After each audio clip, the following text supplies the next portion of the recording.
എല്ലാ കൂട്ടുകാർക്കും നമ്മുടെ കുഞ്ഞൻ വീഡിയോയിലേക്ക് വലിയൊരു സ്വാഗതം. ഇന്നത്തെ നമ്മുടെ വീഡിയോ എന്ന് വെച്ച് കഴിഞ്ഞാൽ എല്ലാവർക്കും ഒരുപോലെ ഉപകാരപ്രദമാകുന്ന കിടിലൻ 2 രുചിക്കൂട്ടുകളാണ് നിങ്ങളെ ഞാനൊന്ന് പരിചയപ്പെടുത്തുന്നത്. വെണ്ടയ്ക്ക ഉപയോഗിച്ചിട്ടാണ് തയ്യാറാക്കുന്നത്. വെണ്ടയ്ക്ക എല്ലാവർക്കും ഒന്നും അത്ര കണ്ട് ഇഷ്ടമൊന്നും അല്ല അല്ലേ? കഴിക്കാത്തവർ പോലും കഴിച്ചു പോകുന്ന കിടിലൻ 2 ടേസ്റ്റിലാണ് നമ്മൾ തയ്യാറാക്കുന്നത്. നമ്മൾ വെണ്ടയ്ക്ക എടുക്കുന്ന സമയത്ത് തീരെ പിഞ്ച് പരുവത്തിലുള്ള വെണ്ടയ്ക്ക വേണം എടുക്കാനും വേണ്ടി. അതിന് 2 സൈഡും കട്ട് ചെയ്തതിന് ശേഷം ഇതുപോലൊന്ന് കട്ട് ചെയ്ത് മാറ്റി വെക്കുക. ഇത് നമ്മൾ ഒരു ഫ്രൈ രീതിയിൽ ഒരു കറി പോലെയാണ് നമ്മൾ തയ്യാറാക്കുന്നത്. ഒരു പകുതി വെണ്ടയ്ക്ക എടുത്തിട്ട് നമുക്ക് ഇതുപോലൊന്ന് കട്ട് ചെയ്ത് മാറ്റി വെക്കാം. മീനും ഇറച്ചിയും മാത്രമേ കഴിക്കുള്ളൂ എന്ന് നിർബന്ധമുള്ള കുട്ടികൾ നിങ്ങളുടെ വീട്ടിലുണ്ടോ? തീർച്ചയായിട്ടും ട്രൈ ചെയ്ത് നോക്കാൻ മറക്കരുത് കേട്ടോ. അതിനും ഈ ഒരു വെണ്ടയ്ക്ക് വെച്ചിട്ട് നമ്മൾ തയ്യാറാക്കിയിട്ട് കൊടുത്തപ്പം ഇതെന്താണെന്ന് ചോദിച്ചപ്പോൾ ഞാൻ പറഞ്ഞു പച്ചക്കറി മാത്രമാണ്.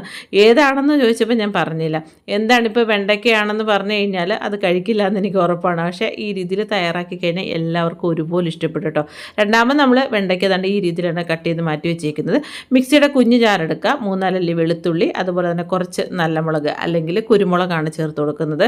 അതിനുശേഷം ഇനി ഇതിലേക്ക് ഒരു ചെറിയ കഷ്ണം ഇഞ്ചി 3 കട്ട് ചെയ്തിരിക്കുന്നതാണ് ഇട്ട് കൊടുക്കുന്നത്.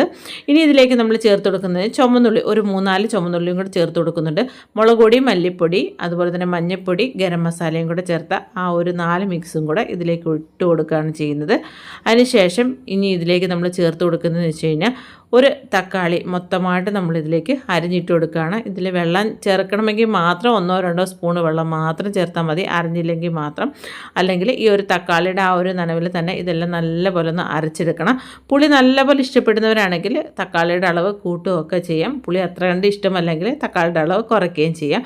ഈ ഒരു മസാല മറ്റെന്തിൻ്റെയും കൂട്ടത്തിൽ ബെസ്റ്റ് കോമ്പിനേഷനാണ്. മീനാണെങ്കിലും ഇറച്ചിയാണെങ്കിലും എല്ലാം. ഇതിപ്പോൾ നമ്മൾ വെണ്ടയ്ക്ക വറക്കാനും വേണ്ടി ഉപയോഗിക്കുന്നൊരു മസാലയാണ് കേട്ടോ. ഇതിലേക്ക് ഉപ്പും കൂടി ചേർത്തിട്ട് നല്ല പോലെ നമ്മൾ അരച്ച് കൊണ്ടുവന്നിട്ടുണ്ട്. അതുകൊണ്ട് ഈ ഒരു പരുവത്തിൽ കിട്ടും. അത് നല്ല ഡാർക്ക് കളറാണ് കേട്ടോ. മുളക് പൊടിക്ക് നല്ല കളറുണ്ട്, തക്കാളി നല്ല പഴുത്ത ആയതുകൊണ്ട് നല്ല ഡാർക്ക് കളർ കിട്ടും. അത് നമ്മൾ നേരത്തെ ഈ രീതിയിൽ കട്ട് ചെയ്ത് വെച്ചായിട്ടുള്ള വെണ്ടയ്ക്ക എടുത്തിട്ടുണ്ട്. അന്നേരം നമ്മൾ ആ ഒരു മൺചട്ടിയിലോട്ട് ഒരു കുഞ്ഞു ബൗൾ നിറയെ കടലമാവിൻ്റെ പൊടിയും 1-2 സ്പൂൺ അളവിൽ അരിപ്പൊടിയും പിന്നെ കുറച്ച് കായത്തിൻ്റെ പൊടിയും കൂടെ ചേർത്ത് കൊടുക്കുന്നുണ്ട്. പിന്നെ ആ ഒരു സ്പെഷ്യൽ മസാലക്കൂട്ടും കൂടെ നമ്മളിതിലേക്ക് ചേർത്ത് കൊടുക്കുകയാണ്. 2 സ്പൂൺ അളവിൽ മാത്രം മതി. വെണ്ടയ്ക്ക ആയതുകൊണ്ട് ഒരുപാട് മസാലയുടെ ആ ഒരു കുത്തൽ വരാണ്ടിരിക്കാൻ ശ്രദ്ധിക്കണം. എന്നിട്ട് ഇതിലേക്ക് നമ്മൾ കുറച്ച് മല്ലിയില കൈ കൊണ്ട് തന്നെ ഒന്ന് കട്ട് ചെയ്തിട്ട് ഇട്ട് കൊടുക്കാം. മല്ലിയിലയൊക്കെ നമുക്ക് ഇഷ്ടമുണ്ടെങ്കിൽ മാത്രം ചേർത്ത് കൊടുത്താൽ മതി. അതിന് പകരം നമ്മുടെ കറിവേപ്പില ഇട്ടാലും മതി. നല്ലൊരു ടേസ്റ്റാണ് മല്ലിയില ഇടുന്ന സമയത്ത്. ഇനി ഇതിലേക്ക് നമ്മൾ ചേർത്ത് കൊടുക്കുന്നത് ഉപ്പ് നമുക്കിപ്പോൾ ചേർത്ത് കൊടുക്കേണ്ട ആവശ്യമില്ല. നമ്മൾ ഉപ്പ് ചേർത്തിട്ടാണ് ഒരു അരപ്പ് തയ്യാറാക്കിയിരിക്കുന്നത്. ഇവയെല്ലാം കൂടെ കൈകൊണ്ട് നല്ല പോലെ ഒന്ന് മിക്സ് ചെയ്തതിന് ശേഷം കുറേശ്ശെ വെള്ളം ഒഴിച്ചിട്ട് ഇതൊരു അത്യാവശ്യം ലൂസും ആവരുത് എന്നാൽ തിക്കും ആവാത്തതിൻ്റെ ഇടയ്ക്ക് വരുന്നൊരു പരുവത്തിൽ ആണ് നമ്മൾ ഈ ഒരു മാവ് തയ്യാറാക്കിയെടുക്കേണ്ടത്. ലൂസായി പോയി കഴിഞ്ഞാൽ ആ ഒരു വെണ്ടയ്ക്കയിൽ മൊത്തമായിട്ട് അത് കവറായിട്ട് നിൽക്കത്തില്ല. ഒരുപാട് തിക്കായി കഴിഞ്ഞാലും അങ്ങ് ഒരുപാട് മസാല അങ്ങ് പിടിച്ചിരിക്കുന്ന പോലെ തോന്നും. അതിൻ്റെ ഒരു ഇടയ്ക്ക് വരുന്ന പരുവത്തിൽ നമ്മൾ മിക്സ് ചെയ്തെടുത്തിട്ടുണ്ട്. ഇതിലേക്ക് നമ്മൾ വെണ്ടയ്ക്ക കട്ട് ചെയ്ത് വെച്ചിട്ടുള്ള ഓരോന്നും ഇട്ട് കൊടുത്തതിന് ശേഷം എല്ലാ ഭാഗത്തും ഒരു വെണ്ടയ്ക്കയുടെ എല്ലാ ഭാഗത്തും ഈ ഒരു മസാല ഒന്ന് തേച്ച് പിടിച്ചിട്ട് കുറച്ച് നേരം ഒന്ന് മാറ്റി വെക്കണം. കാരണം ഈ ഒരു വെണ്ടയ്ക്കയിലോട്ട് ആ ഒരു ഉപ്പും എരിയും പുളിയൊക്കെ ഒന്ന് പിടിക്കണം, എന്നാൽ ഒരു കറക്റ്റ് രീതിയിൽ കിട്ടത്തുള്ളൂ. നല്ലൊരു ടേസ്റ്റാണ് കേട്ടോ. ചോറിൻ്റെ എന്തിൻ്റെ കൂടുതൽ ബെസ്റ്റ് കോമ്പിനേഷനാണ്. 4 മണിക്ക് ഒരു പലഹാരമായിട്ടും കഴിക്കാൻ പറ്റും.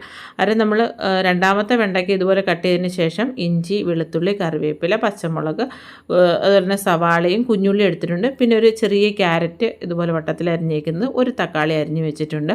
ഇനി നമുക്ക് കറി ഉണ്ടാക്കാൻ തുടങ്ങാം. അതിനുവേണ്ടി ഫസ്റ്റ് നമുക്കൊരു മസാലയാണ് തയ്യാറാക്കേണ്ടത്. അത് പാനിലോട്ട് നമ്മൾ വെളിച്ചെണ്ണ ഒഴിച്ചു കൊടുത്തിട്ടുണ്ട്. വെളിച്ചെണ്ണ ചൂടായി കഴിയുമ്പോഴത്തേന് അതിലേക്ക് ചുമന്നുള്ളി ഒരു 3-4 എടുത്തിട്ടുണ്ട്. ഈ അരിഞ്ഞ് വെച്ചേക്കുന്നതിൽ നിന്നാണ് എടുക്കുന്നത്. ഒരു 2-3 ക്യാരറ്റിൻ്റെ കഷ്ണം കൊണ്ട് ചേർത്ത് കൊടുക്കുന്നുണ്ട്. നല്ല പോലെ ചെറിയ തീയിൽ കിടന്ന് വഴണ്ടി വരണം. തക്കാളിയുടെ പകുതിയാണ് ചേർത്ത് കൊടുക്കുന്നത്. പകുതി നമുക്ക് കറി ഉണ്ടാക്കുന്ന സമയത്ത് നമുക്ക് ചേർത്ത് കൊടുത്താൽ മതി. എന്നിട്ട് ഇതെല്ലാത്തിൻ്റെയും പച്ചമണം ഒന്ന് മാറി ചെറുതായിട്ടൊന്ന് വാടി വരട്ടെ. ഇനി ഇതിലേക്ക് നമ്മൾ ചേർത്ത് കൊടുക്കുന്നതെന്ന് വെച്ച് കഴിഞ്ഞാൽ തേങ്ങ ചിരകിയതാണ്. ഒരുപാട് അങ്ങ് ഉണക്കത്തേങ്ങ എടുക്കാതെ പച്ച തേങ്ങ എടുക്കണം, എന്നാലും ഒരു നല്ല ടേസ്റ്റ് കിട്ടത്തുള്ളൂ കേട്ടോ. ഒരു 3 സ്പൂൺ അളവിലുള്ള തേങ്ങ മാത്രമാണ് എടുത്തിരിക്കുന്നത്. അതിലേക്ക് മഞ്ഞൾപ്പൊടിയും കൂടി ചേർത്ത് കൊടുക്കുന്നുണ്ട്. പിന്നെ ചെറിയ തീയിലിട്ട് ഇതെല്ലാം നല്ല പോലെ ഒന്ന് വഴറ്റിയെടുക്കുക. ഏതൊരു കറിയുടെയും പ്രത്യേകത എന്ന് വെച്ച് കഴിഞ്ഞാൽ അതിൻ്റെ ചേരുവകൾ തന്നെയാണ്. ആ ചേരുവകളിൽ കുറച്ച് വ്യത്യാസങ്ങളൊക്കെ വരുത്തിയിട്ട് ഈ രീതിയിലൊക്കെ തയ്യാറാക്കുകയാണെങ്കിൽ ഇഷ്ടപ്പെടാത്തവർ പോലും പച്ചക്കറികൾ അത്ര കണ്ട് ടേസ്റ്റോടുകൂടി കഴിക്കും. അത് ഉറപ്പായിട്ടുള്ളൊരു കാര്യമാണ് കേട്ടോ. അത് നമ്മുടെ ഈ ഒരു മസാല കറക്റ്റ് പരുവത്തിലായിട്ടുണ്ട്. നല്ലപോലെ ചൂടാറി കഴിയുമ്പോൾ കുറച്ച് വെള്ളത്തിൽ നല്ലപോലെ അരച്ചെടുക്കണം. ആ മസാല നമ്മൾ ഒരു സൈഡിലോട്ട് മാറ്റി വെക്കാം. മൺചട്ടി അടപ്പേ വെച്ച് അതിലേക്ക് നമ്മൾ വെളിച്ചെണ്ണ ഒഴിച്ചു കൊടുക്കുന്നുണ്ട്. വെളിച്ചെണ്ണ നല്ലപോലെ ചൂടായി കഴിയുമ്പോഴത്തേന് അരിഞ്ഞു വെച്ചിട്ടുള്ള വെണ്ടയ്ക്ക ഇട്ട് കൊടുക്കുകയാണ് ചെയ്യുന്നത്. ഒരുപാടങ്ങ് വറന്നു പോകേണ്ട ആവശ്യമില്ല. ആ ഒരു ചെറുതായിട്ടൊന്ന് വാടി വന്നാൽ മതി. അതിലേക്ക് മഞ്ഞൾപ്പൊടിയും കൂടെ ചേർത്ത് കൊടുക്കുന്നുണ്ട്.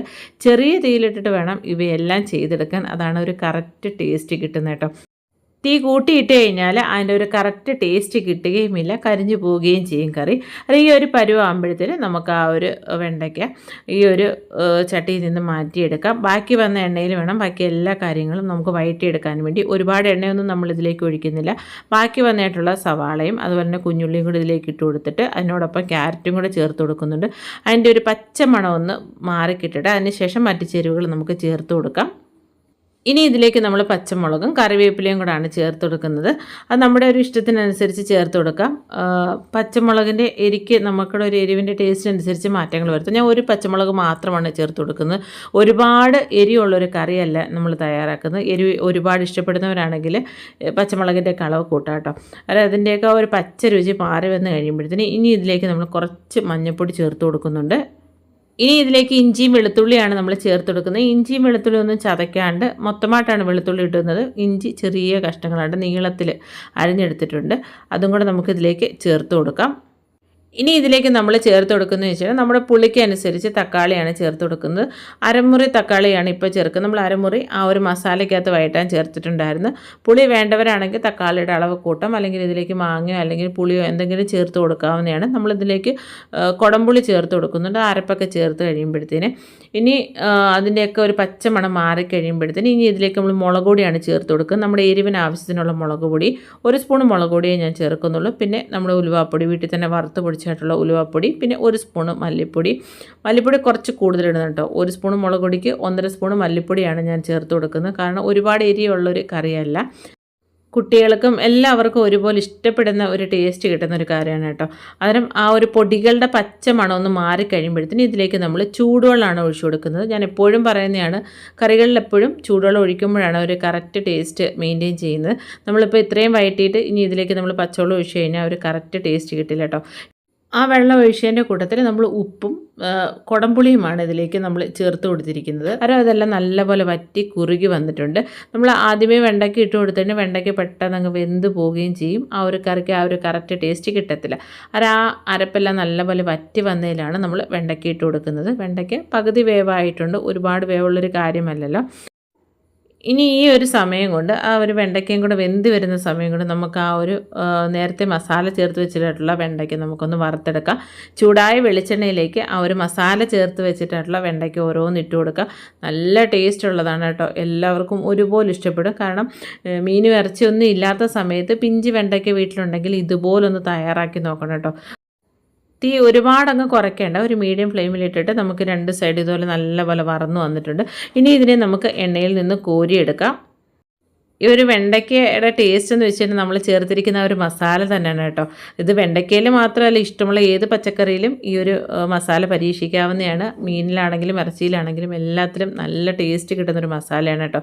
കുറച്ചേറെ തയ്യാറാക്കി വെക്കുകയാണെങ്കിൽ നമ്മൾ ഫ്രീസറിൽ സൂക്ഷിച്ച് കഴിഞ്ഞാൽ നമുക്ക് ആവശ്യത്തിനനുസരിച്ച് എടുക്കാം. ആ ഒരു വെണ്ടയ്ക്ക മസാല കറക്റ്റ് പാകത്തിനായിട്ടുണ്ട്.